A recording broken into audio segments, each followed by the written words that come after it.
The violent crack echoing through the Copper Ridge mine sent a shiver of terror through every soul who heard it. But no one felt that fear more acutely than Eliza King as the world around her collapsed into darkness. The spring of 1878 had brought promise to Scottsbluff, Nebraska prosperity, growth, and for 24-year-old Eliza, a chance to prove that a woman could make her way as a geological surveyor in the unforgiving West. Eliza had come to Scottsbluff with dreams bigger than the endless Nebraska sky. The daughter of a Boston academic, she'd studied geology at a time when women were expected to study little beyond household management. Her father had encouraged her unusual passion, and when she declared her intention to head west to study the mineral formations in Nebraska's rugged landscape, he'd given her his blessing, if not his understanding.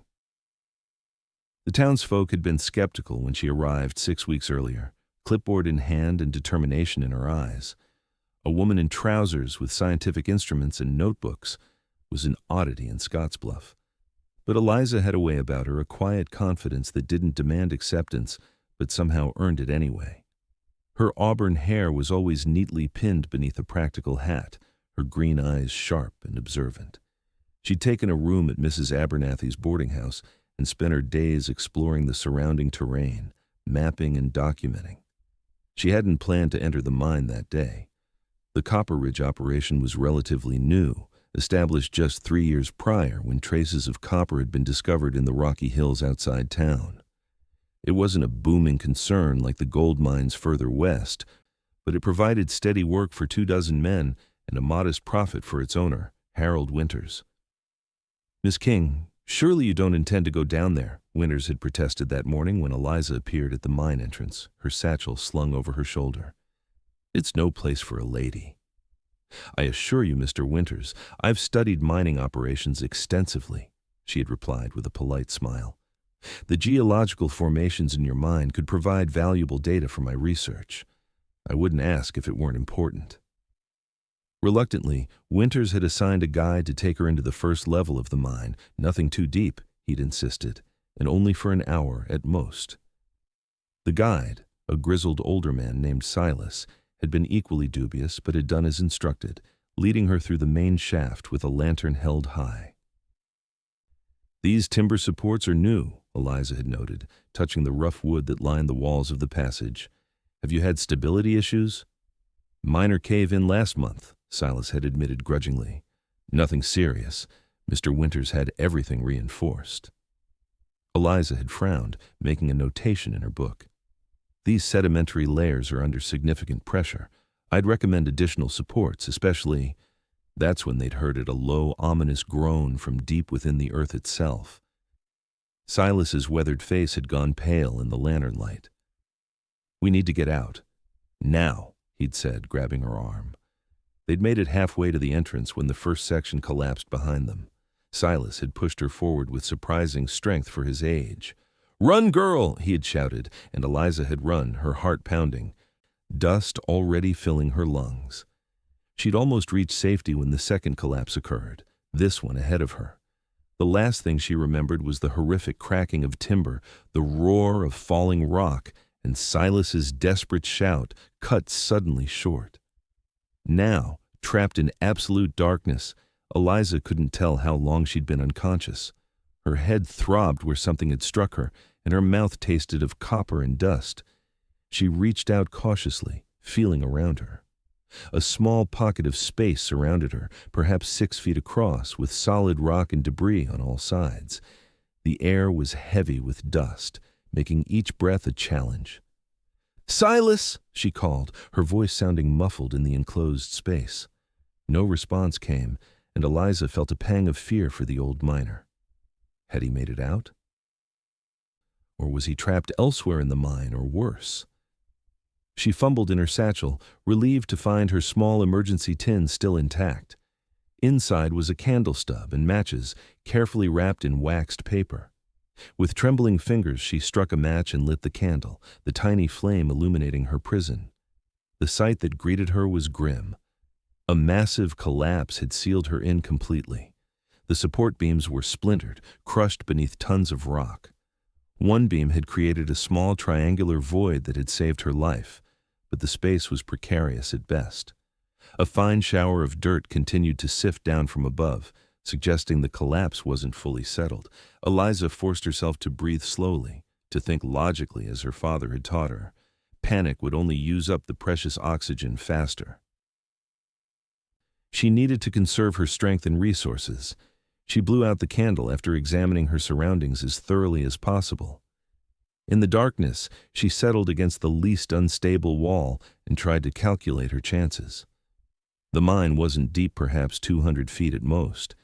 If the collapse had been noticed, rescue efforts would be underway. But how long would it take them to reach her? Did they even know she was alive? And most critically, how much air remained in her small pocket? Above ground, chaos had erupted. Men were shouting, running toward the mine entrance where a cloud of dust still billowed outward. Harold Winters was white-faced with shock, trying to organize the miners into a rescue team. Silas and the woman were in there, he kept saying. Has anyone seen them come out? No one had. One miner had seen the collapse from a distance and raised the alarm, but by the time help arrived, the entrance was partially blocked with debris.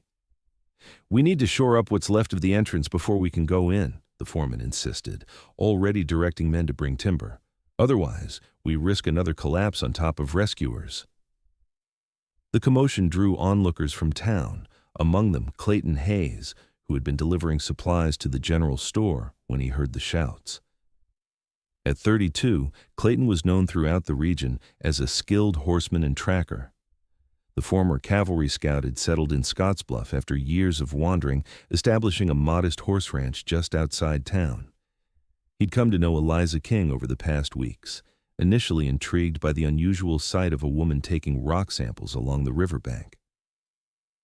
Their first meeting had been brief. She'd asked directions to a particular rock formation, and he'd pointed her toward the bluffs. But subsequent encounters had lengthened into conversations, her knowledge of geology impressing him, his knowledge of the local terrain useful to her research. There was something about her that had captured his interest, her independence perhaps, or the passionate way she spoke about rock formations and mineral deposits, things most folks found dull as dirt. Clayton found himself riding into town more frequently, timing his errands to coincide with her daily return to the boarding house. Now, hearing that she was trapped inside the collapsed mine, Clayton felt a cold fear unlike anything he'd experienced in years. He pushed through the crowd until he reached Winters. "What happened?" he demanded, taking in the scene with experienced eyes. Winters looked relieved to see him. "Hayes, thank God. We had a major collapse. Silas took Miss King in about an hour ago for her research. No sign of either of them." Clayton's jaw tightened. "How far in were they going?" "Just the first level, about 100 yards in, nothing deeper." Clayton nodded grimly, already removing his coat. "I'm going in with the rescue team." "We need to secure the entrance first," the foreman protested. "It'll take at least an hour." "Then we'd better get started," Clayton replied, rolling up his sleeves, "because every minute counts right now." Within the mine, Eliza was taking stock of her situation with forced calm. Her canteen held about a cup of water, her satchel contained her notebook, pencils, a small knife, the candle stub, and a few personal items. Not much to aid an escape. She'd tried calling out several times, but the solid wall of debris muffled her voice. Even if rescuers were just on the other side, they likely couldn't hear her. The darkness was absolute, pressing against her eyes until she began to see phantom lights dancing in the void. The air grew stuffier with each passing hour. Eliza found herself thinking of her father, alone in their Boston home. Would he regret supporting her Western adventure when news reached him of her death? And Clayton Hayes, the thought of him came unbidden, surprising her with its intensity. She tried to maintain a professional distance from the handsome rancher, aware that her time in Scottsbluff was temporary. Yet their conversations had become a highlight of her days, his quiet intelligence and dry humor drawing her in despite her reservations. Just yesterday, he'd invited her to dinner at the hotel restaurant, the closest thing Scottsbluff had to fine dining. She declined, making an excuse about work, though the truth was more complicated. Getting close to someone here would only make leaving harder when her research was complete. Now, in the darkness, she regretted that decision. What a foolish thing, to deny herself connection out of fear of future pain, especially when that future might now be measured in hours rather than months. Above ground, the rescue effort had begun in earnest. The entrance had been partially cleared and reinforced with new timber supports, allowing access to the main tunnel. Clayton was among the first to enter, carrying a lantern and tools. The devastation inside was worse than he'd feared. The main shaft had partially collapsed about 60 yards in, creating a nearly impassable barrier of rock and splintered timber. "Silas! Miss King!" the rescue team called repeatedly as they advanced, listening for any response. When they reached the major collapse point, one of the miners shook his head grimly. "This'll take days to clear properly."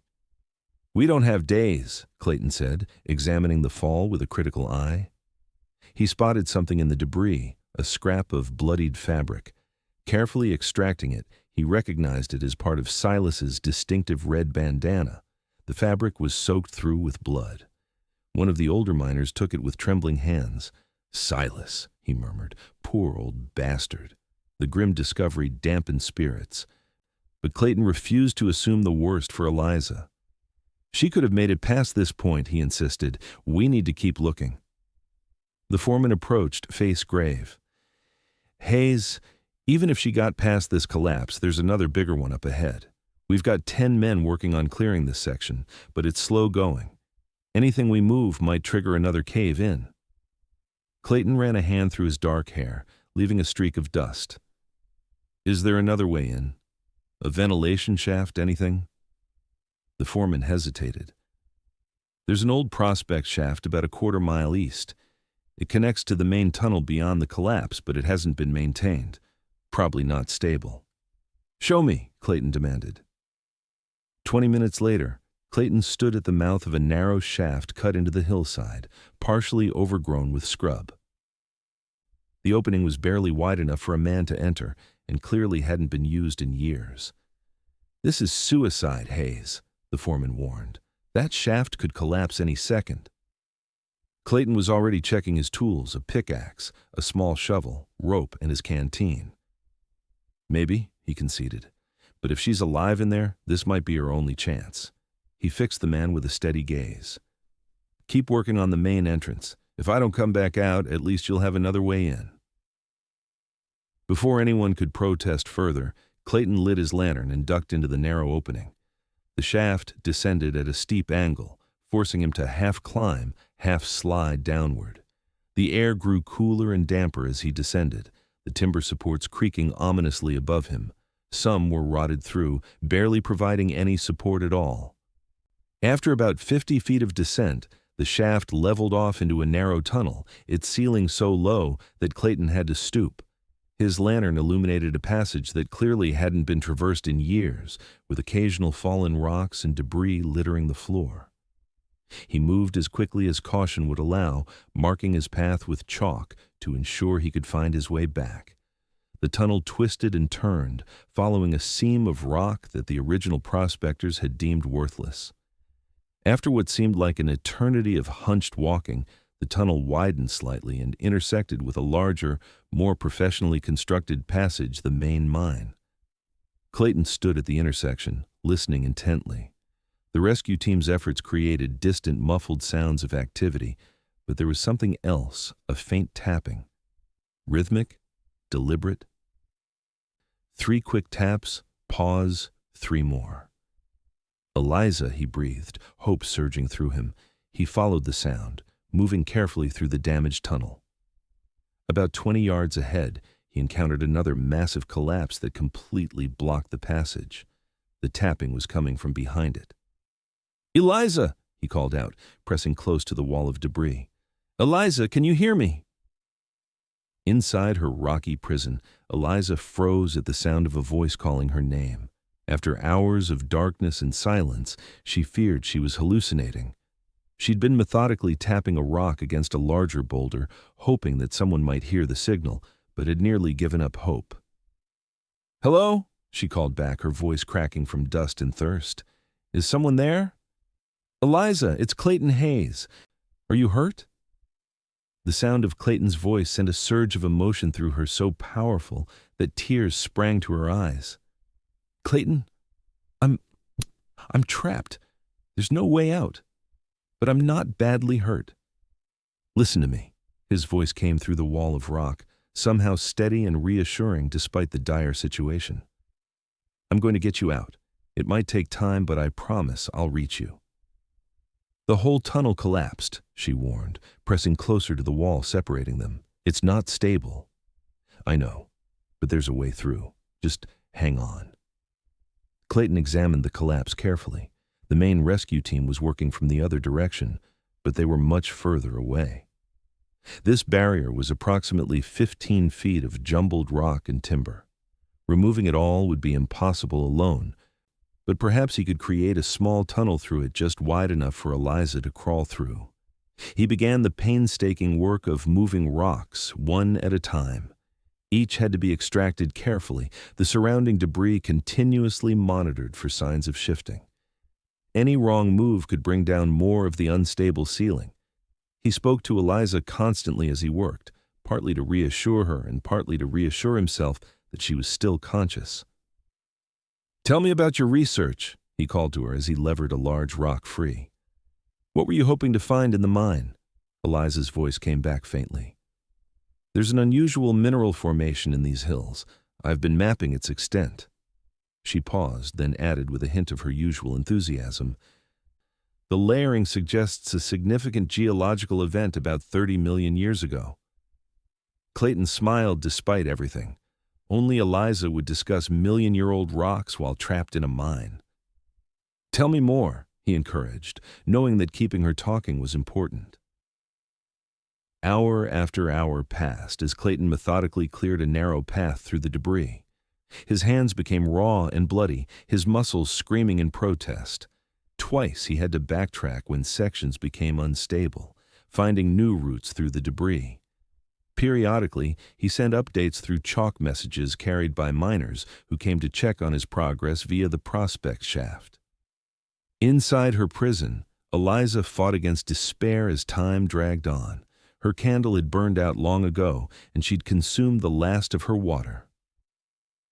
The darkness and thirst were becoming unbearable, but Clayton's voice, growing gradually clearer as he worked closer, kept her grounded. "My father never wanted me to come west," she told him during one of their conversations. "He supported my studies, but he worried about the dangers. I insisted I could handle myself." "And you have," Clayton replied firmly. "You're still fighting, aren't you?" "Yes, but I've been thinking about all the things I haven't done, all the chances I didn't take." She hesitated, then added quietly, "Like accepting your dinner invitation." There was a pause in the sounds of digging. "Well," Clayton finally said, his voice warm even through the barrier, "I'll just have to ask you again when we get out of here." "I'd like that," she whispered. Nearly 7 hours after Clayton had entered the prospect shaft, he removed a final rock and created an opening approximately 2 feet in diameter. Shining his lantern through, he saw Eliza for the first time, dirty, disheveled, but wonderfully alive. Her green eyes squinted against the sudden light, but the smile that broke across her face was radiant. "Clayton," she breathed, reaching toward the opening. "Careful," he warned. "This whole section is unstable. I need you to move very slowly." He guided her through the process of crawling through the narrow tunnel he'd created. It was barely wide enough for her slender frame, and several times loose rocks shifted dangerously as she moved. Clayton kept up a steady stream of encouragement, reaching in as far as he could to grasp her hands when she finally came within reach. With a final effort, he pulled her through the opening and into his arms. She was trembling, whether from exhaustion or emotion he couldn't tell, but he held her tightly, his own heart pounding with relief. "I've got you," he murmured into her dust-covered hair. "You're safe now." Eliza clung to him for a moment, allowing herself this comfort before practicality reasserted itself. "Silas," she said, pulling back slightly. "He pushed me ahead when the first collapse happened. I don't know if he—" Clayton's expression told her everything. I'm sorry, Eliza. They found evidence that he didn't make it. She closed her eyes briefly. He saved my life. We need to get moving, Clayton said gently. This entire section could come down any minute. The journey back through the prospect shaft was slow and treacherous. Eliza was weakened from her ordeal, and several times Clayton had to physically support her through the narrowest passages. When they finally emerged into the late afternoon sunlight, a cheer went up from the crowd that had gathered. Eliza blinked in the sudden brightness, overwhelmed by the noise and movement after hours in silent darkness. Medical help was immediately at hand, with the town doctor checking her for injuries while she gulped down water from a canteen. Minor cuts and bruises, the doctor pronounced, and dehydration, but remarkably lucky considering. Clayton hadn't left her side, his own injuries receiving attention from the doctor's assistant. His hands were torn and bleeding from hours of moving jagged rocks, and exhaustion was etched in every line of his face. You need rest, both of you, the doctor insisted. Miss King, we'll get you back to your boarding house. She's coming to my place, Clayton interrupted. When both Eliza and the doctor looked surprised, he added, My ranch is closer, and my housekeeper can look after her. Besides, Mrs. Abernathy's place is full of curious boarders. She needs quiet. Eliza found herself lacking the energy to argue, and truthfully, the thought of returning to her small room alone after her ordeal was unappealing. Thank you, she said simply. As the sun set over Scottsbluff, Clayton drove a wagon carefully toward his ranch, Eliza seated beside him wrapped in a blanket despite the spring warmth. Neither spoke much during the journey, both too exhausted for conversation, but there was a comfort in the silence between them. Clayton's ranch was modest but well-maintained, a main house of sturdy logs, a barn, corral, and bunkhouse for the two hands he employed. As the wagon approached, a gray-haired woman emerged from the house, alerted by the sound of hooves. Mr. Hayes, we heard about the mine. She stopped short at the sight of Eliza. Oh, my stars, you found her. Mrs. Prescott, this is Miss Eliza King, Clayton said as he helped Eliza down from the wagon. She'll be staying with us while she recovers. Can you prepare the guest room and a hot bath? Of course, right away. The housekeeper hurried back inside, already calling for hot water to be brought in. Clayton led Eliza into a comfortable sitting room and eased her onto a sofa. Mrs. Prescott makes a mean chicken soup, he said with a small smile, and she'll fuss over you something terrible, fair warning. Eliza managed a tired smile in return. Thank you. For everything. I don't know how to... He shook his head, cutting off her thanks. You don't need to say anything.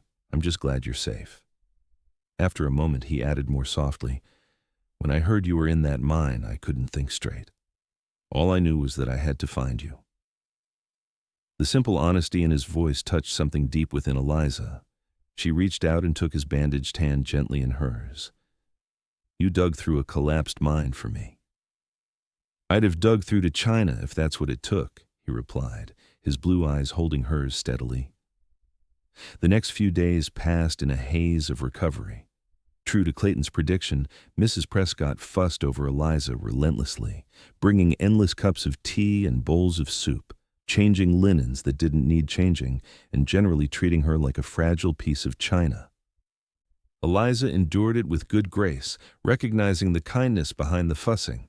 Clayton himself was a more restrained presence, looking in on her several times daily, but never intruding.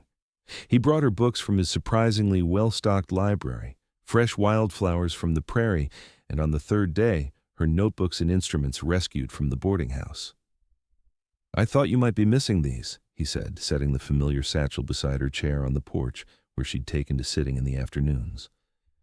Thank you, Eliza said, genuinely touched by his thoughtfulness. She hesitated, then added, I should be returning to town soon. I've imposed on your hospitality long enough. Clayton leaned against the porch railing, studying her. The color had returned to her cheeks. And though shadows still lingered beneath her eyes, she looked much recovered. You're not imposing, he said, but if you're feeling up to it, Perhaps you'd join me for a ride tomorrow. There's something I'd like to show you." Curiosity piqued, Eliza agreed, and the following morning found them riding out across Clayton's property. He'd provided a gentle mare for her, and though she wasn't an experienced horsewoman, she managed well enough. Clayton led her through rolling grasslands dotted with spring wildflowers, past grazing cattle, and finally to a rocky outcropping overlooking a small valley. "I noticed these rocks when I first bought this land," he said, dismounting and helping her down.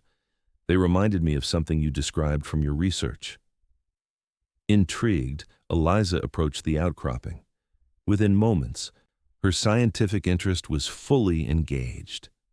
"This is remarkable," she exclaimed, running her fingers over the layered stone. "These are exactly the formations I've been documenting. But I hadn't explored this far north yet." She turned to him with shining eyes. "May I take some samples?" Clayton laughed, a warm sound that sent an unexpected thrill through her. "I brought tools," he said, reaching into his saddlebag and producing a small geology hammer and collection bags. "I thought you might ask." They spent the morning with Eliza happily examining the rocks, while Clayton watched her with undisguised admiration. Her enthusiasm was contagious, and he found himself genuinely interested as she explained the significance of various mineral patterns. "Most people's eyes glaze over when I talk about geological formations," she commented as they shared a simple picnic lunch he'd packed. "I find it fascinating," he replied, "though I suspect that has something to do with the person doing the explaining." Eliza felt a blush rise to her cheeks, unaccustomed to such direct compliments. To cover her reaction, she asked, "How did you come to settle in Nebraska? You mentioned you were in the cavalry." Clayton nodded, his expression growing more serious. "I scouted for the 7th Cavalry for 5 years after the war. Saw things I wish I hadn't." He was silent for a moment. "After Little Bighorn, I'd had enough. Bought this land with my savings and decided to raise horses instead of tracking men." "It's beautiful land," Eliza said softly, understanding there was much he wasn't saying. "It is. Peaceful." He looked out over the valley, then back to her. "I never expected to find someone who could see beyond the grass and sky to the story beneath it all." That evening, they sat on his porch, watching the sunset paint the prairie in shades of gold and crimson. Eliza felt a contentment she hadn't experienced in years, perhaps ever.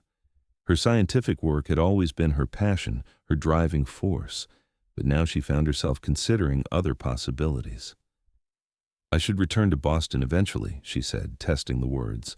"My father will be expecting reports, and the university that sponsored my research will want my findings." Clayton nodded, his expression carefully neutral. "When do you think you'll go?" "I'm not sure." She turned to face him directly. "My research here isn't complete. There's much more to document, especially with this new site you've shown me." "So you'll stay longer?" There was a hopeful note in his voice that made her heart beat faster. "I think I could be persuaded," she smiled. "Especially if that dinner invitation is still open." The following week brought a formal funeral for Silas Jenkins, attended by nearly everyone in Scottsbluff. Eliza stood beside Clayton, listening as townspeople shared stories of the old miner's life. Many credited him with saving Eliza's life through his quick action during the collapse, a fact that weighed heavily on her heart. "He knew the risks better than anyone," Clayton told her quietly as they walked back toward town afterward. "He chose to help you. That's something to honor, not regret." Harold Winters approached them before they could leave the cemetery. The mine owner looked haggard. "Aged years in a week." "Miss King, I wanted to apologize personally for what happened. The mine will remain closed until proper safety measures are implemented." He glanced at Clayton. "Hayes, I understand you're the one who found the way in through the old prospect shaft. We're all grateful." "It was Eliza's tapping that led me to her," Clayton replied. "She kept herself alive until help could reach her." Winters nodded respectfully to Eliza. "If you're continuing your geological work, I'd be interested in your professional assessment of the mine's stability once you're fully recovered. Perhaps we could prevent something like this in the future." Eliza was surprised by the offer. I'd be willing to consult, Mr. Winters. That night, Clayton took her to dinner at the Scottsbluff Hotel, as promised. She'd returned to Mrs. Abernathy's boarding house a few days earlier, though she spent most days with Clayton, either riding the boundaries of his property or helping him with the geological survey of his land that he'd commissioned from her. The hotel dining room wasn't exactly Boston's finest restaurant, but the staff had made an effort, with white tablecloths and candles on each table. Eliza had worn her best dress, a deep blue silk that she'd brought west for formal occasions, and was rewarded by the appreciation in Clayton's eyes when he saw her. "You look beautiful," he said simply. "And you clean up rather well yourself," she replied, noting his fresh haircut and formal suit. Over a dinner that represented the hotel cook's best efforts, they talked easily about her research, his horses, and books they'd both read. It struck Eliza that she'd never felt so comfortable with anyone before, not even her beloved father. With Clayton, she felt no need to downplay her intelligence or pretend interest in trivial matters. "I had a telegram from my father yesterday," she mentioned as they shared a slice of apple pie. "He was quite alarmed by news of the mine collapse. Apparently it made the Boston papers." "Is he asking you to return home?" Clayton asked, trying to keep his tone casual. Eliza shook her head. "Actually, he's pleased that I'm continuing my research. He says scientific discovery often requires risk." She smiled wryly, "though he did suggest I might avoid entering unstable mines in the future." "Wise man," Clayton commented with a smile. After dinner, they walked slowly back toward the boarding house, the spring evening mild and fragrant with blooming flowers. Stars were beginning to appear in the darkening sky, brilliantly clear in the clean Nebraska air. "I never saw stars like this in Boston," Eliza remarked, gazing upward. "Too many lamps, too much smoke." "One of the things I love about this place," Clayton agreed. "The sky feels endless." They reached the boarding house too soon, pausing at the front gate. For a moment, neither spoke, the air between them charged with unspoken feelings. "Eliza," Clayton finally said, his voice low, "I know you came west for your research, not to find attachment, but I need to be honest. These past weeks, getting to know you, it's changed something in me." Her heart quickened at his words. "It's changed something in me, too," she admitted softly. "I didn't expect to find someone who would understand me, who would value my work as much as I do." "I more than understand or value it," he said, stepping closer.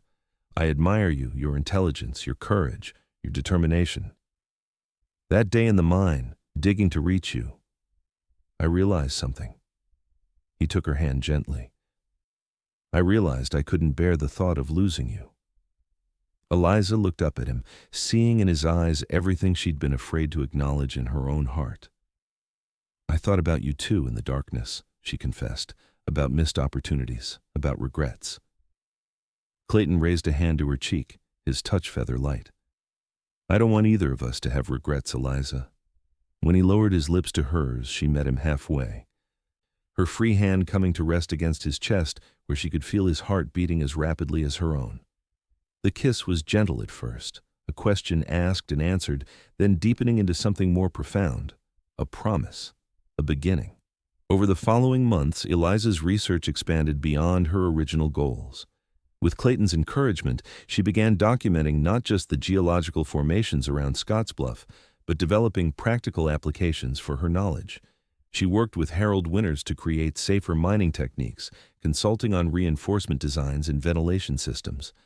Word of her expertise spread, bringing requests from other mining operations in Nebraska and neighboring territories. Clayton often accompanied her on these consulting trips, their partnership extending from the personal to the professional. His practical knowledge of the land complemented her scientific understanding, making them a formidable team. In late summer, as golden light bathed the prairie, Clayton took Eliza to the ridge where he'd first shown her the rock formations on his land. A small wooden structure now stood there, a one-room laboratory he'd built for her, equipped with the instruments she needed for her work. "It's perfect," she breathed, taking in the large windows that would provide natural light, the sturdy workbenches, the shelves for her growing collection of samples. "There's one more thing," Clayton said, suddenly looking uncharacteristically nervous. He reached into his pocket and withdrew a small box. "I had this sent from Denver. Inside lay a ring, not a traditional diamond, but a unique stone with fiery flashes of blue and green. It's labradorite," he explained. "The jeweler said it's less valuable than diamond, but when I saw it, it reminded me of how your eyes light up when you discover something new." Tears filled those eyes now as Eliza understood what he was asking. "Clayton." He took her hand, his expression earnest. "I know Boston still calls to you sometimes. I know your work might take you places I can't follow. But I want to build a life with you, Eliza one, where your dreams and mine can grow together." She looked from the unusual ring to the man holding it, this man who had dug through solid rock to find her, who had built her a laboratory, who looked at her as if she were the most fascinating discovery in the world. "Yes," she said simply. "Yes to all of it." Their wedding in October was a blend of frontier practicality and Eastern refinement. Eliza's father traveled from Boston for the occasion, initially skeptical of his daughter's chosen path, but won over by Clayton's evident respect for Eliza's work and the obvious happiness she had found. "I came west to study rocks," she told her father as he prepared to give her away. "I never expected to find a foundation for my life." "The best discoveries are often the ones we weren't looking for," he replied with unexpected wisdom. The ceremony took place on Clayton's ranch, with the autumn-painted bluffs as a backdrop. Eliza wore a gown of ivory silk, simpler than Boston fashion dictated, but perfect for the occasion. Clayton could scarcely take his eyes from her as she walked toward him on her father's arm, his expression one of wonder and profound joy. Their vows included promises unique to them, his to support her scientific pursuits, hers to remind him of the beauty in the land around them. Together, they pledged to build something stronger than either could create alone. The years that followed brought challenges and triumphs in equal measure. Eliza's reputation as a geological expert grew, her papers published in scientific journals across the country. Clayton expanded his ranch, breeding horses that became sought after throughout the West. They built a larger house on the property, with rooms for visiting scientists and a permanent laboratory for Eliza's work. In the spring of 1881, their son Daniel was born, followed 2 years later by their daughter Margaret. The children grew up surrounded by both science and nature, equally at home collecting rock samples with their mother or helping their father with the horses. Eliza never forgot the darkness of the mine, the terror of being trapped, or the sound of Clayton's voice breaking through her prison of stone.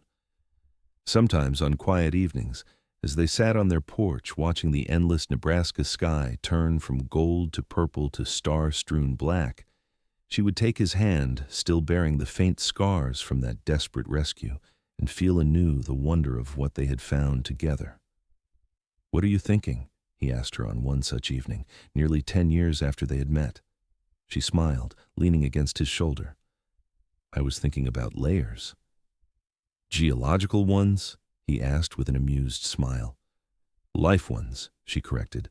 "How experiences build one upon another, creating something entirely new." "How pressure can destroy or transform." She turned to meet his gaze. "How sometimes you have to dig through rock to find what matters most." Clayton nodded, understanding as he always did. "Some things are worth digging for." "And worth holding on to once found," she added, tightening her grip on his hand. In the distance, their children's laughter floated back from where they were collecting evening fireflies in jars, a scientific experiment according to Margaret, simple fun according to Daniel. The sound blended with the evening chorus of prairie insects and the soft nickering of horses in the nearby corral. Eliza King Hayes, once trapped in darkness, now sat surrounded by all the light she could ever have wished for, the light of knowledge, of purpose, of family, and most of all, of love that had proven stronger than stone. The unexpected journey that had brought her west had led not just to scientific discovery, but to the discovery of a life richer and more fulfilling than she had ever imagined possible. Clayton had dug through a collapsed mine to reach her, but together they had excavated something far more precious, a foundation on which to build a lifetime. As night fell completely over the Nebraska prairie, stars reflected in the eyes of both the geologist and the rancher, two people from different worlds who had found, against all odds, that their paths were meant to converge. In the story of the Earth itself, 10 years was less than an eye blink, but in the story of Clayton and Eliza Hayes, it was just the beginning of a legacy built on rock-solid ground.